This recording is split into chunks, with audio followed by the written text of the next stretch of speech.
Assalamualaikum warahmatullahi wabarakatuh and good day to everyone. I would like to welcome to all of you to this forum. So our topic today is child abuse, why wait until it's too late? Before the forums begin, I would like to introduce our panel. This is Irfan Fitrah Binti Azhar as panel 1. Next to her is Farah Najwa Binti Tahir as panel 2. Fatin Najwa Binti Mohd Fikri as panel 3. And lastly, we have Faridah Hakimah Binti Rosemi as panel 4. Thank you for coming to our forum today. As we all know, child abuse is any behavior that harms a child, in this case anyone under 18, and it can take many forms including physical, sexual and emotional abuse, as well as neglect and exploitation. Unfortunately, the number of child abuse are rising in Malaysia, and this is a serious issue that we must take an action for it. Without further ado, I would like to ask panel 1 about what are the types of child abuse that can be found in Malaysia. The floor is yours. Thank you, Moderator. Abuse can be either by physical, sexual or emotional. It's very important to know how to recognize different types of abuse so that we know how and what we can do if we suspect it. The first type is physical abuse, which means that a child's body was hurt by someone or they were taken in a physical danger. It doesn't matter if the child gets seriously hurt or if it leaves mark. Any harm will be considered as abuse, including punching, beating, kicking, shaking, or hitting either with hand or stick, or burning or otherwise harming a child. Next, sexual abuse is any kind of sexual activity with a child, not just physical contact. It includes when a child has been forced by someone to take part in pornographic picture or videos. Sometimes this also happens when someone has any sexual contact with the child, from kissing in a sexual way to having sex. The third type is emotional abuse, a pattern of behavior that harms a child's emotional well-being and development. This can mean when a child has been emotionally assaulted, such as continually belittling or berating a child. Basically, this kind of abusive always happen when children at school or had been called as school bullying. Sometimes emotional abuse was caused by the child's family itself, such as isolating, ignoring or rejecting a child, as well as making a child feel different from other family members. That's all my point. Okay, thank you panel 1. So we have heard that physical, sexual and emotional are the abuses that can be classified as child abuse. Many of us want to know, what are the causes and factors of child abuse happen? Ms. Farah? Thank you, Moderator. As we know, there are many causes and factors that can lead a child abuse to happen. To begin with, I would like to highlight family factors that can lead a child abuse to happen. We have to bear in mind that there is a specific life situation of some families, such as single parenting, domestic violence and stressful life events. This situation can contribute to the likelihood of maltreatment. For instance, domestic violence. The children in a violence home may witness parental violence, be victim of physical abuse themselves and be neglected by their parents. Even if children are not maltreated, they may experience harmful emotional consequences from the violence they witness. However, some people believe that child factors also the cause of child abuse to happen.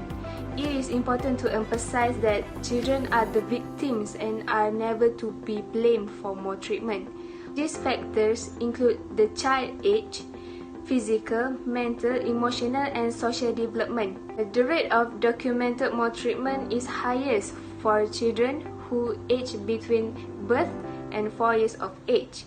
It declines as age increases. For example, infants and young children. Due to their small physical size, early development status and need for constant care can be particularly vulnerable to certain forms of maltreatment such as second baby syndrome and physical neglect. I think that is all I have to say about what are the causes and factors that can lead child abuse to happen. Thank you. Okay, I want to add my points about child abuse happen. Unrealistic expectation is one of the points that we can say why child abuse has happened. Some people, they have lack of understanding about child's developmental stages and behavior, and they didn't know how to react and handle situation well. Do you want to add some view on that, Ms. Faridah?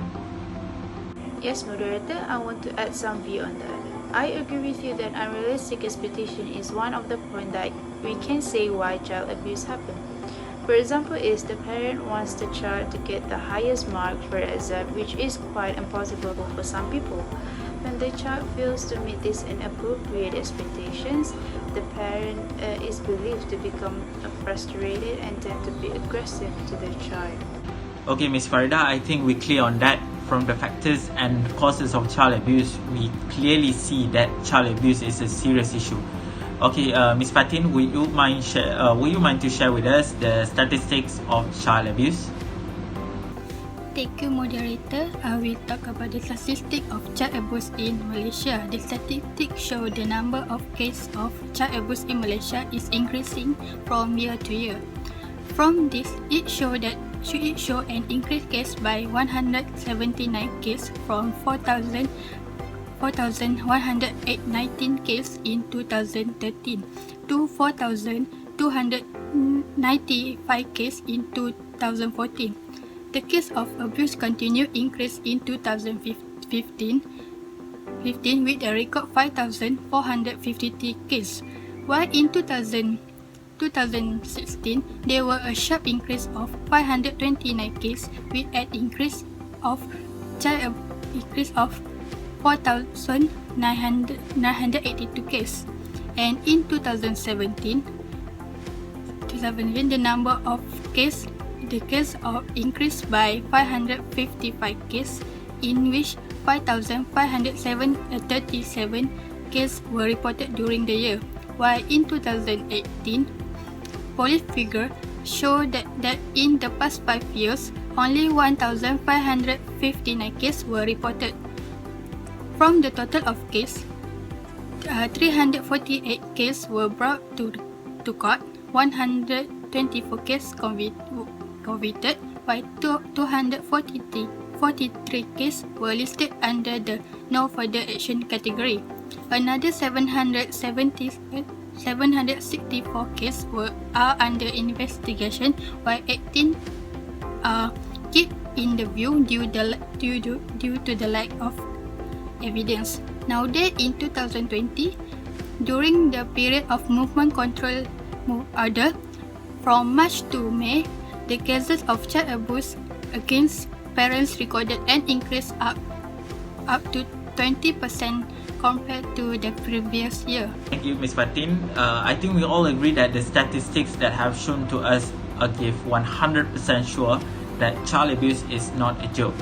Action must be taken so that we can improve our society to become better. Don't you think so, Ms. Ain? Yes, I think governments and NGOs must take a serious action together so that we can make our children's life better. Okay, thank you, Ms. Ain, for your explanation.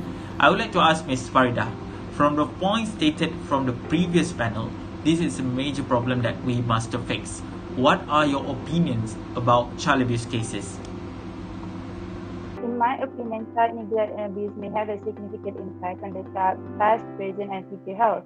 In addition, the abuse can cause various developmental, psychological, and physical effects on children. For the developmental, it will impact the enlargement process. Brain development is an unusual process during the early stages of infancy of childhood. Those repeated exposure to stressful events can have an effect on brain stress responses, making them inactive. So the psychological impact: children who suffer from abuse tend to be less confident and distrustful of adult individuals. They may be difficult and unable to express their true feelings, causing disturbance in emotional control. And the last one is physical impact. Identifying the physical effect of abuse is important to know about the abuse that occurs. This allows you to implement further protective measures against the victim. Signs of child physical abuse are easier to see than any other abuse. Some signs of physical abuse can be seen as bruises, swelling, sprain, or crack. Signs of child abuse are not always obvious, and children may not tell anyone about what happened to them. This may be due to the fear. There are times when child do not realize what is happening is abuse. Therefore, the effect of abuse and neglect can be detrimental to the victim and the community around them. That's all of my opinion. Thank you. Thank you, Ms. Faridah, for your opinions. Ms. Ain, Ms. Farah, and Ms. Fatin, do you want to add your opinions too? We'll start from Ms. Ain, shall we? Yes, sure, Moderator. My concern is about sexual abuse which normally happen in our society, but we might didn't notice such abusive because this kind of abuse might be done by someone that we might trusted the most. So that's why we need to always put an eye on our children's daily activity, especially to whom they were contacted in their social media. My opinion on child abuse is that there should be no such thing like anywhere or ever. Children, they do not ask to be born. They do not get to choose their parents or their living situations. There are defenseless children that are being abused by the people who are supposed to love and care for them. They do not deserve to be treated this way. Thank you. In my opinion, every community needs to cooperate with the authorities so they can take immediately action on the case of the child abuse that occurred. This action will indirectly reduce the case of the child abuse in Malaysia. Thank you for your opinions. I appreciate that. That's why we need to be care about children and always know about their developmental and action, because this will impact of their life in long term if we don't care about it. If children that you know are the victim, take action and save the children. Thank you panels for joining our discussion, and that's all from me.